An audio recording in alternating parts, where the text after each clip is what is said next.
Voltamos com o último bloco do programa Ponto de Vista. Estou aqui com o professor de História José Roberto Santos Lima. Professor, nesse momento que a gente já passou aí do século XIX, a gente chega no século XX, e aí eu lembro muito claramente que, tipo, o Graciliano fala de uma seca da década de 30, você tem uma nova seca na década de 60, como isso mudou para a história de Alagoas chegar aqui em Maceió? O problema de seca, se você for olhar historicamente, ele tem desde 1500 e antes disso, né? Quando você pega os relatos. Só que, por que estudar seca? Né?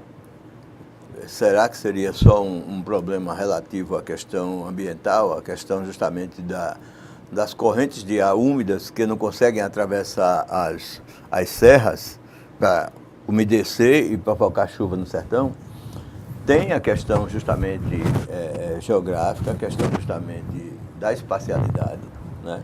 Mas tem a questão também política e a questão humana. Essas duas outras questões é que justamente onde, vamos dizer assim, se torna mais complexo o processo. O processo de meu neto, o Cauã José, na Escola Rosa Mística, ele apresentou um trabalho sobre a questão da caatinga, né? E antes dele apresentar o trabalho sobre a caatinga, eu chamei a atenção dele. Olha, Cauã, a caatinga é uma vegetação típica do sertão nordestino, por isso e isso. Mas um aluno que ainda está na pré-escola, na alfabetização, como é que eu vou fazer um relato desse tipo mais científico possível? Não pode ser tão científico possível. Não pode deixar de ser científico a nível da informação, mas ao mesmo tempo que ele consiga entender o que significa aquilo. A caatinga e todos os biomas brasileiros, eles estão severamente castigados ao longo de séculos de destruição. A Mata Atlântica, né? SOS Mata Atlântica, ótimo. Para que coisa mais louvável do que essa? Mas precisaríamos ter um SOS se ela for destruída pelo açúcar, pelas ferrovias, porque nenhum trem funcionava a óleo diesel. Os trens funcionavam a vapor, e vapor é água. Mas a água, para chegar à chaleira, a isso, você tem que ligar o fogo, o gás. Mas na época o gás era o quê? A combustão da madeira. Então, ao longo da ferrovia, você tinha uma série de áreas que o trem teria que parar, realimentar-se daquela quantidade de madeira para continuar a sua viagem. Não assim, só chegar e assim destruímos a Mata Atlântica Alagoana. Né? A Mata Atlântica, destruímos a caatinga, porque a primeira destruição que você pudesse chamar da caatinga veio em função justamente de você tirar os índios das suas áreas. O índio não iria destruir a caatinga.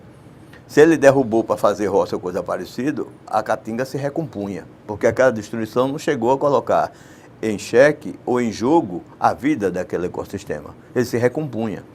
O problema é quando justamente você instala a casa grande,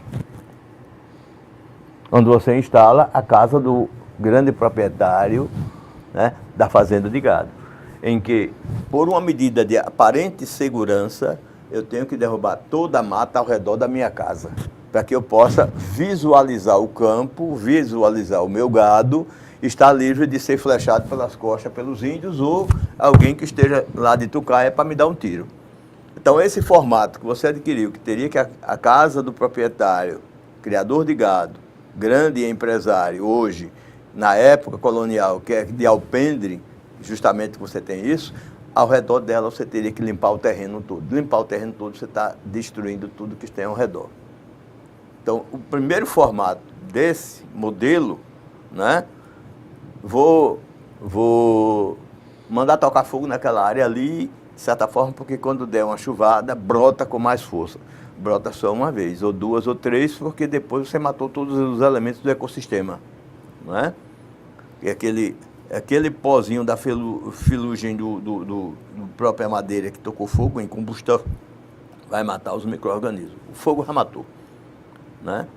Então, se o gado foi possível adentrar na caatinga, porque era um tipo de vegetação rala, mais esparsa, né? O homem não teve o cuidado de preservar. O homem continua derrubando, continua destruindo, porque você tem esse mesmo processo no Cerrado brasileiro, Só que o Cerrado Brasileiro você tem o processo mais grave, né, que não deixa de ser urgentíssimo. Por que se fez a adequação do Código Florestal Brasileiro às exigências do grande capital? O Código Florestal Brasileiro, antes dessas modificações foi feito no Congresso Nacional, prescrevia que se eu derrubei 10 hectares de mata, eu teria que recompor 20. Se eu derrubei 10 e recompor 20, significava dizer que eu teria que fazer um trabalho sério. Primeiro estudar quais são as espécies nativas daquela região, porque não adiantava plantar eucalipto no lugar de vegetação nativa. É de vegetação nativa para vegetação nativa, e não plantar eucalipto no lugar de vegetação nativa. Né? Se é para reflorestar de forma correta, e não fazer de conta que está reflorestando. Mas os cabas fizeram, né, o nosso querido Congresso Nacional, um ajuste do Código Florestal, que o caba não fica tão corresponsável de ter que recompor, ou essa recomposição vai ser feita em escala menor. E quem vai policiar isso? Quer dizer, o Rio São Francisco está aí, um rio na UTI, que não sou eu que estou dizendo, todos os estudiosos do Brasil dizem que o rio está na UTI. Não, mas nós estamos com falta d'água no Ceará, nós estamos com falta d'água no Piauí, nós estamos com falta, no sertão todo tem falta d'água. A integração das bacias seria a possibilidade técnica de você extraviar menos água, né? Mas a própria forma como você está abrindo o canal daqui para chegar ali, a evaporação leva uma boa parte dessa água, né? Os problemas de solo, se você não fizer a compactuação correta, você leva outro bocado, né? E os roubos de água que você tem aí, que os cabas fazem, bota um caninho aqui para desviar para a minha fazenda, bota outro caninho aqui para desviar para a minha fazenda. Quer dizer, foi a própria Casal, né? Ceal é Energia. A Casal achou, um tempo desse, aí no sertão de Alagoas, e os cabas de vez em quando acham na própria transposição esses, né, esses desvios incorretos, né, eticamente, né, complicados, que colocam em risco. Se durante o período colonial você tem relatos de índios que migraram do sertão para o litoral, Salvador, que ainda não estava nem a cidade construída totalmente, ou para Olinda, que era a cidade mais antiga do Brasil, foi que levou esses índios fugirem de lá para cá. Só pode ter feito isso de lá para cá se você teve um problema de desequilíbrio ambiental nesse determinado local. Então você tem relatos dos cronistas coloniais da estranheza de por que tanto índio nessa cidade, por que tanto índio nesse determinado. Os índios só saem daquele local ali se você tiver alguma coisa botando isso para fora do seu território. Ou alguma tribo entrou em conflito direto com a outra e expulsou você daquele determinado local, ou alguma tragédia ambiental aconteceu que justifique você estar migrando para outro canto. Apesar de a maioria deles serem nômades ou seminômades. Mas esse relato que você tem nos cronistas coloniais, quando você vai olhar com mais calma, geralmente está associado a que mudanças ambientais aconteceram nesse período, que só foi agravado. Simplesmente você, justamente, o açúcar derrubou boa parte da Mata Atlântica, 90% ou quase 100% dela.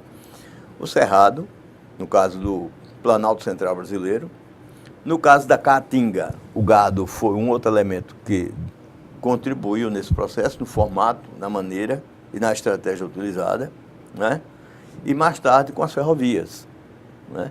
O algodão também, a partir do momento que você derrubava uma área de Caatinga para plantar algodão, você está, de certa forma, impactando aquilo ali. Quer dizer, se tornou o próprio costume, né, o hábito cultural justamente de tocar fogo para justamente limpar o terreno. Tocar fogo, você destrói toda a camada de que seria chamada de micro-organismos dentro daquele processo. Então você tem toda uma história de autodestruição desse ecossistema.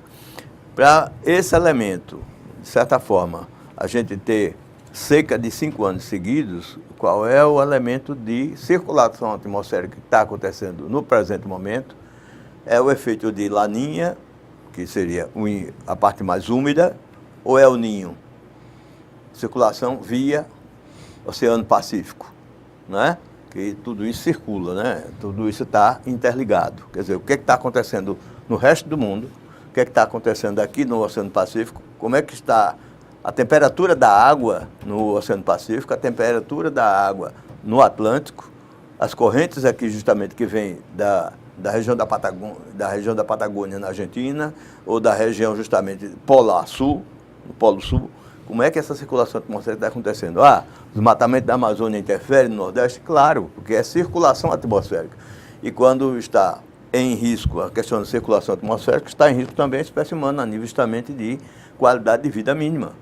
Isso é menos emprego, isso é menos salário, isso é menos qualidade de vida, e isso é colocar em risco a vida das pessoas, dos animais, de todo um bioma, que nós somos apenas o gerente maior desse processo, mas não nos dá o direito de destruir indiscriminadamente, né? Professor, eu queria agradecer bastante por ter e já faço um convite para uma outra oportunidade de a gente completar essa conversa. Está certo, eu só tenho a agradecer a você. Desde já, precisando, estamos lá na Universidade Federal de Alagoas, no curso de História, à disposição de vocês e de quem possa interessar a nível justamente de discussão e possa contribuir, de certa forma, para, né, que esses elementos causem discussão na sala de aula entre as pessoas que querem melhor compreender o espaço território alagoano e a própria formação histórica do Estado em si. Muito obrigado. Só tenho a agradecer a vocês. Obrigado, obrigado, obrigado. Nós agradecemos também a você pela audiência e esperamos uma próxima oportunidade. Até mais.